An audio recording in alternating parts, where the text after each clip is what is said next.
You train Taekwondo, standing tall and stiff like a museum exhibit, beautiful, fragile, and completely out of place in real violence. Those high stances you worship, they are not technical, they are a liability wrapped in tradition.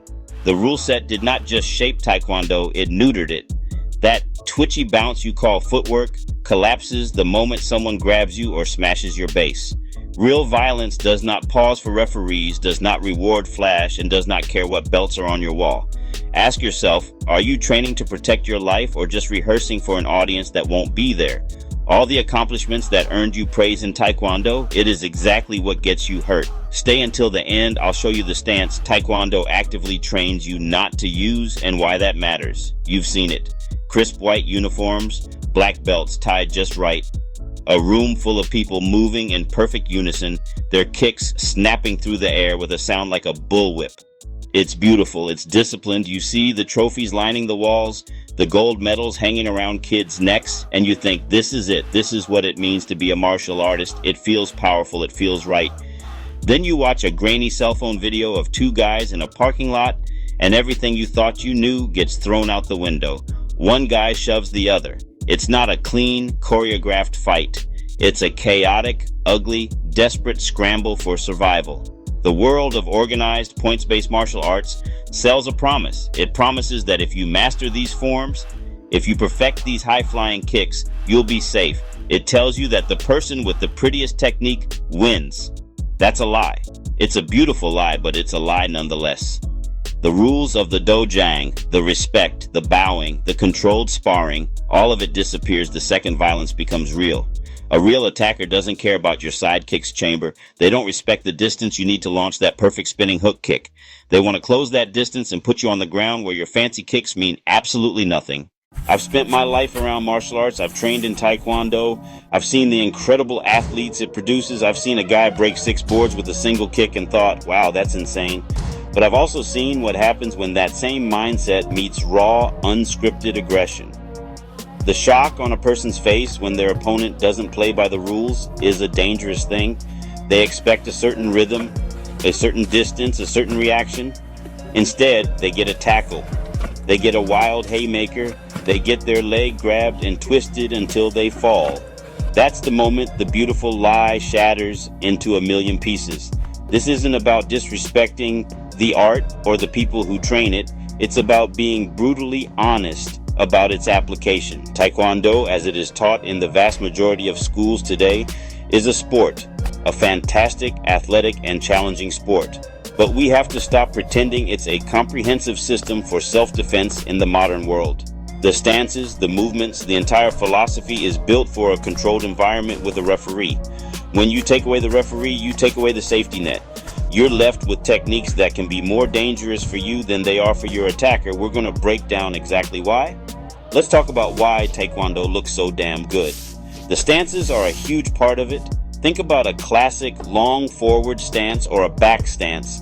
The body is bladed, turned sideways. This creates a smaller target from the front. It also lengthens your reach, letting you fire off lightning fast kicks from further away. In a points-based sparring match, this is everything. It's a game of inches, and these stances are designed to win that game. The aesthetics are undeniable. It's like ballet with consequences. The discipline required to hold these stances, to move between them with grace, is immense. It builds muscle, it sharpens focus, but here's the bait and switch. That entire system is built on mutual cooperation. Your opponent is also playing the game of distance. They're not trying to tackle you or grab your shirt and pull you into a barrage of punches. The rules explicitly forbid it. It's a dance and both partners know the steps. The problem is that a real attacker isn't your dance partner. They are a force of nature trying to overwhelm you. The very things that make a Taekwondo stance look good, the bladed posture, the low hands, the high center of gravity, become massive liabilities. The art of looking good becomes the science of getting knocked out. If your goal is self-preservation, face this now. So let's break down the textbook Taekwondo stance and see where it falls apart. Picture it, deep forward stance, 1 foot way out in front. Your weight is committed, maybe 70% on that front leg. Your center of gravity is high because you're standing tall to maximize your kicking reach. Physics doesn't lie. The higher your center, the easier you are to topple. A hard shove sends you stumbling. In a long linear stance, lateral balance is terrible. You're a tightrope walker, not a sumo wrestler. A real attacker will crash into you, and that tall, elegant posture folds like a cheap suit. Long limbs and locked weight give attackers handles.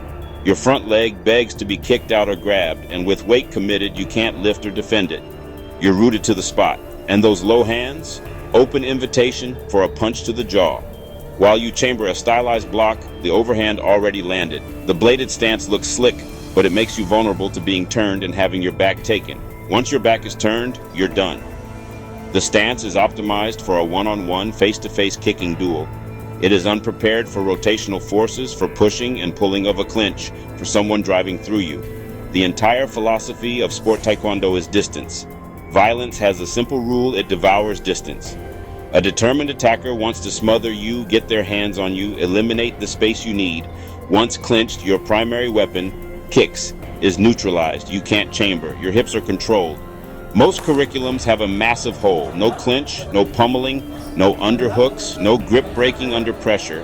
Duck under the kick, drive the hips. Your high, narrow stance offers almost zero resistance. You're going down hard, now you're on the ground. A taekwondo practitioner is a fish out of water. Worst position. Sport rules discourage this, so it isn't trained. The assumption is the referee will break you up. On the street, the ground is the referee, and it's harsh. Taekwondo trains for a reality that doesn't exist outside the ring. It makes you a specialist in kicking range, but real fights are dynamic. Kicking, punching, clinching, the ground. If you're only prepared for one, you're asking for catastrophic failure. When someone gets their hands on you, your art becomes a liability. There's a moment of truth after every big explosive move. It's the recovery. In sport, maybe it lands, maybe it misses, but you both reset. Sometimes there's even a break, a built-in pause button. In a real fight, there is no pause button. That recovery, your high kick hangover, is when you're most vulnerable. High kicks compromise balance. One leg leaning back, hands dropped for rotation. For a moment, you're a spinning, unbalanced object. If it lands, great. If it doesn't, if they move, block, or catch your leg, you're stuck on one foot, unable to defend. You've handed control to your opponent. Compare styles that prioritize pressure and stability, boxing and wrestling. A boxer throws with guard up, chin tucked, feet under him. A wrestler fails a shot but keeps a low, strong base. These arts accept failure and build safety features. In sport, a missed kick is minimal, maybe a lost point. On the street, you can lose the fight. A missed kick can get you taken down, disarmed, seriously injured. The hangover can end you. Everything changes when adrenaline hits. Fine motor control from the Komodo goes out the window. Your body is primed for big, powerful, simple actions, not high, spinning, pinpoint kicks. Real attacks happen on cracked sidewalks, wet parking lots, crowded bars, dark alleys. Your foot slips, tunnel vision skews distance, you can't even plant the base foot. Gym reliable techniques fail catastrophically. Stress test, under pressure, with fatigue, with non-compliant partners. Many schools don't, and students gain false confidence. Under adrenaline, you revert to ingrained habits, light, bouncy footwork, and long-range kicks. The exact opposite of what you need. Sink your weight, get your hands up, prepare for impact. Simple, ugly, reliable movements. Precision is a luxury you can't afford when your life's on the line. Violence demands simplicity, and the intricate, beautiful techniques of sport taekwondo are anything but simple. So if the classic taekwondo stance is a recipe for disaster, what actually works? What does a real survival posture look like? It's not pretty, it won't win style points, but it will keep you on your feet and keep you conscious. You see it from experienced cops, seasoned bouncers, and MMA fighters. It prioritizes stability and defense because if you can't stay standing and protect your head, nothing else matters. First, get your base low, bend your knees and drop your center of gravity. Think more like a wrestler than a kicker. Feet shoulder width, not a long line. Weight on the balls of your feet, ready to move. Forward, back, side to side. A low, stable base makes you hard to push over or tackle. You can absorb impact and stay upright. Second, get your hands up, palms forward or inward, elbows tucked. This is your shield. Head, jaw, temples protected. Parry, block, frame as they crash in. Launch short, effective strikes without dropping your defense. Keeping your hands down to chamber a kick is suicide in a real fight. Finally, keep weight ready to move. Don't commit 70 or 80% to one leg. Center it or shift instantly. Be pressure ready. React to a push, a pull, a grab, a trip without hesitation. A survival stance is a dynamic state of readiness. It works when an opponent breaks the rules and does what you don't expect. This ugly, pragmatic posture is what works when things go sideways. Can't we just fix Taekwondo? Can't we add the missing pieces? Some schools are trying. Forward-thinking instructors add boxing for hands, judo clinch, wrestling takedown defense, and aggressive pressure testing, push, grab, overwhelm. These are steps, plugging massive holes. But here's the hard truth. At some point, is it still Taekwondo or makeshift MMA with a few kicks? Modern TKD's identity is long stances, distance game, focus on kicks. Strip that away and you're changing its DNA. Teaching leg grab defense as a footnote won't override thousands of roundhouse reps. Muscle memory still favors the sport. Fixing it requires a top-down philosophical overhaul. De-emphasize flashy kicks, emphasize ugly clinch and ground survival. That's a tough pill for many schools and parents. Modern Olympic-style Taekwondo was shaped by rules for a spectator sport, not for surviving a violent assault. Rules reward high kicks, penalize grabbing, favor light contact, discourage fight-ending blows. Athletes train to win that game. There's nothing wrong with that. Being an Olympic athlete is incredible. But separate the game from reality. Habits that win you gold can put you in a hospital. If you train for fitness, discipline, love of the art, or trophies, fantastic. Keep doing it. It has immense value. If survival is your goal, look outside the traditional TKD curriculum. Pressure test. Learn to recover when pushed, when your leg is grabbed, when clinched, when on the ground, exhausted and scared. Look at how you train and what you repeat. Are you training to look impressive or to still be standing when it all goes wrong?